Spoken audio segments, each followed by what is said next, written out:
So hey guys, Samsung Galaxy S23 February security patch update വന്നിട്ടുണ്ട്. അപ്ഡേറ്റിൻ്റെ size നോക്കാൻ വെച്ചാൽ 592.35 MB ആണ് security patch level 1st February 2025. പിന്നെ ഇവിടെ എഴുതിയിരിക്കുന്നത് stability and reliability device behaviour has been improved security the device is protected with improved security. പിന്നെ ഈ അപ്ഡേറ്റ് ചെയ്ത് കഴിഞ്ഞാൽ നമുക്ക് പഴയ സോഫ്റ്റ്വെയറിലേക്ക് റോൾ ബാക്ക് ചെയ്യാൻ പറ്റില്ല. അപ്പോൾ ഇതൊക്കെയാണ് എഴുതിയിരിക്കുന്നത്. പിന്നെ നമ്മുടെ സാംസങ്ങിൻ്റെ സ്റ്റോറിലത്തെ ആപ്ലിക്കേഷൻസൊക്കെ കുറച്ച് അപ്ഡേറ്റ് ചെയ്യാനുണ്ടാവും, അതൊക്കെ പോയിട്ട് അപ്ഡേറ്റ് ചെയ്തോളൂ. പിന്നെ ഗൂഗിൾ പ്ലേ സിസ്റ്റം അപ്ഡേറ്റ് വന്നിട്ടുണ്ട്. അത് എബൌട്ട് ഫോണിൽ പോയിട്ട് സോഫ്റ്റ്വെയർ ഇൻഫർമേഷനിൽ പോയി കഴിഞ്ഞാൽ അവിടെ ഗൂഗിൾ പ്ലേ സിസ്റ്റം അപ്ഡേറ്റ് കാണും. അതിൽ പ്രസ് ചെയ്ത് കഴിഞ്ഞാൽ നമുക്ക് 84 MBയുടെ പുതിയൊരു ഗൂഗിൾ പ്ലേ സിസ്റ്റം അപ്ഡേറ്റ് വന്നിട്ടുണ്ട്. അതും അപ്ഡേറ്റ് ചെയ്തോളൂ. പിന്നെ ജനുവരി സെക്യൂരിറ്റി പാച്ച് അപ്ഡേറ്റ് വന്നതിന് ശേഷം എനിക്ക് നന്നായിട്ട് ബാറ്ററി ഡ്രെയിനിങ് ഉണ്ടായിരുന്നു. ലൈക്ക് എനിക്ക് 4 to 4.5 hours 5 hours screen on time മാത്രമേ കിട്ടിയിരുന്നുള്ളൂ എൻ്റെ സിമ്മിലെ യൂസേജിൽ. അപ്പോൾ ഈ ഫെബ്രുവരി സെക്യൂരിറ്റി പാച്ച് അപ്ഡേറ്റിൽ അത് സോൾവ് ചെയ്യണുണ്ടോ ഇല്ലയെന്ന് നമുക്ക് നോക്കാം. എന്തായാലും ഇതിന് വേണ്ടി ഞാൻ ഒരു വീഡിയോ ഉണ്ടാക്കുന്നതായിരിക്കും.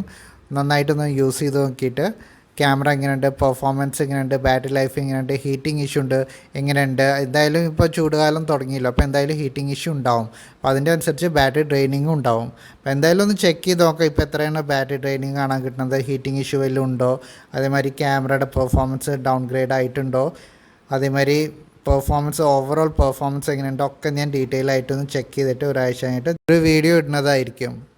പിന്നെ അപ്ഡേറ്റ് ചെയ്യേണ്ട മുമ്പേയും അപ്ഡേറ്റ് ചെയ്ത ശേഷം ഞാൻ CPU ത്രോട്ട്ലിംഗ് ടെസ്റ്റും ആൻറ്റിറ്റ്യൂഡ് സ്കോറും ചെക്ക് ചെയ്ത് നോക്കി. ഇപ്പോൾ ചെറുതായിട്ടൊന്ന് ഡിഫറെൻറ്റ് റിസൾട്ട്സ് വന്നിട്ടുണ്ട്. അത് എന്തൊക്കെയാണ് ഞാൻ കാണിച്ചു തരാം. ഇപ്പോൾ ആൻറ്റിറ്റ്യൂഡ് സ്കോർ നോക്കുകയെന്ന് വെച്ചാൽ ബിഫോർ ദ അപ്ഡേറ്റ് 10,53,358 ആയിരുന്നു സ്കോർ വന്നത്.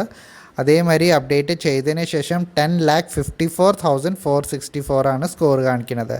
എന്തായാലും സ്കോറിൽ ചെറുതായിട്ടൊന്ന് ഇമ്പ്രൂവ്മെൻറ്റ് ഉണ്ട്. അതേമാതിരി CPU ത്രോട്ട്ലിംഗ് ടെസ്റ്റും ചെയ്ത് നോക്കിയപ്പോൾ ഇവിടെ അപ്ഡേറ്റ് ചെയ്യേണ്ട മുമ്പേ CPU throttle to 72% of its max performance ആണ് കാണിക്കുന്നത്. അതേ സമയത്ത് ഫോണൊന്ന് ചൂടൊക്കെ ആറിയിട്ട് ഒന്നുകൂടി ഞാൻ വെച്ച് നോക്കിയപ്പോൾ അപ്ഡേറ്റ് ചെയ്തതിന് ശേഷം ഇവിടെ ഒന്നുകൂടി CPU throttling test 15 minutes run ചെയ്ത് നോക്കിയപ്പോൾ CPU throttle to 66% of its max performance ആണ് കാണിക്കുന്നത്. അപ്പോൾ ചെറുതായിട്ടൊന്ന് ത്രോട്ട്ലിംഗ് ഇഷ്യൂ ഉണ്ടെന്ന് തോന്നുന്നു. പിന്നെ ഇവിടെ മാക്സിമം സ്കോറും ആവറേജ് സ്കോറും മിനിമം സ്കോറും നമുക്ക് കാണാം അപ്ഡേറ്റ് ചെയ്യേണ്ട മുമ്പ് അപ്ഡേറ്റ് ചെയ്തതിന് ശേഷം. ഓക്കെ, എന്തായാലും ബെഞ്ച് മാർക്ക് ടെസ്റ്റൊക്കെ ചെയ്ത് നോക്കി. ഇനി റിയൽ ലൈഫ് എക്സ്പീരിയൻസ് എങ്ങനെയാണെന്ന് ഞാൻ ഒരാഴ്ച കഴിഞ്ഞിട്ട് വീഡിയോ ഇടുന്നതായിരിക്കും. അപ്പോൾ അതുവരെയും വെയിറ്റ് ചെയ്യുക. പിന്നെ ഒരാഴ്ച കഴിയേണ്ടുള്ള നമുക്ക് അറിയാൻ പറ്റില്ല ഇതിൽ വല്ലതും ഗ്രീൻ ലൈൻ ഇഷ്യൂ ഉണ്ടോ എന്തെങ്കിലും ഉണ്ടോ എന്ന്. എന്തായാലും ചൂട് കാലമാണ്, അപ്പോൾ എത്രത്തോളം ഫോൺ തണുപ്പിച്ച് വെക്കാൻ പറ്റും അത്രത്തോളം തണുപ്പിച്ച് വെക്കുക. ഞാൻ എന്തായാലും ഇപ്പോൾ എൻ്റെ S23 ഒരു ബാക്ക് കേസ് ഒന്നും ഇടാതെയാണ് യൂസ് ചെയ്യുന്നത്. ഗ്രീൻ ലൈൻ ഇഷ്യൂ വരുമെന്ന് പേടിച്ചിട്ട്.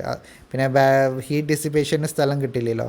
അതുകൊണ്ട് ഞാൻ ഇപ്പോൾ എൻ്റെ S23 വിത്തൗട്ട് ബാക്ക് കേസാണ് ഞാൻ യൂസ് ചെയ്യുന്നത്. അപ്പോൾ നിങ്ങൾക്ക് വേണമെങ്കിൽ അത് ചെയ്യാം.